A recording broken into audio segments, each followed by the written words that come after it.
રાજ્યના મુખ્યમંત્રી ભૂપેન્દ્ર પટેલ સુરત શહેરના પ્રવાસે આવ્યા હતા. ડભોલી ખાતે આવેલા ભારત રત્ન અટલ બિહારી વાજપેયી ઓડિટોરિયમનું મુખ્યમંત્રીના હસ્તે લોકાર્પણ કરવામાં આવ્યું હતું. આ લોકાર્પણ કાર્યક્રમમાં કેન્દ્રીય મંત્રી સી.આર. પાટીલ, નાયબ મુખ્યમંત્રી હર્ષ સંઘવી, રાજ્ય સરકારના મંત્રી કનુ દેસાઈ, સાંસદ મુકેશ દલાલ તેમજ શહેરના વિવિધ ધારાસભ્યો હાજર રહ્યા હતા. કાર્યક્રમ દરમિયાન મુખ્યમંત્રીના હસ્તે ઓડિટોરિયમ સાથે સાથે ગોટાલાવાડી ટેનામેન્ટ રીડેવલપમેન્ટ પ્રોજેક્ટના કામોનું પણ લોકાર્પણ કરવામાં આવ્યું હતું. આ ઉપરાંત લાભાર્થીઓ માટે કોમ્પ્યુટરાઇઝ્ડ ડ્રો પણ યોજાયો હતો.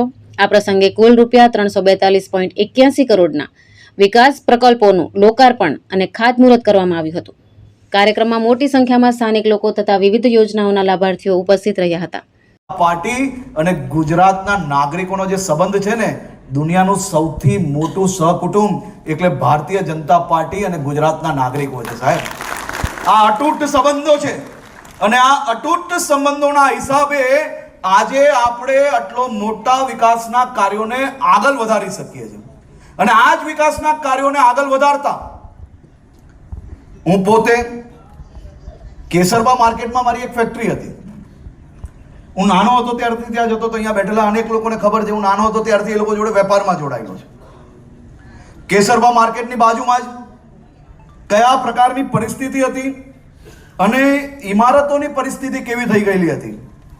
1304 મકાનો આજે આપ જઈને જુઓ કે કયા પ્રકારની સુવિધાઓ એ લોકોને આવનારા દિવસોમાં મળવાની છે.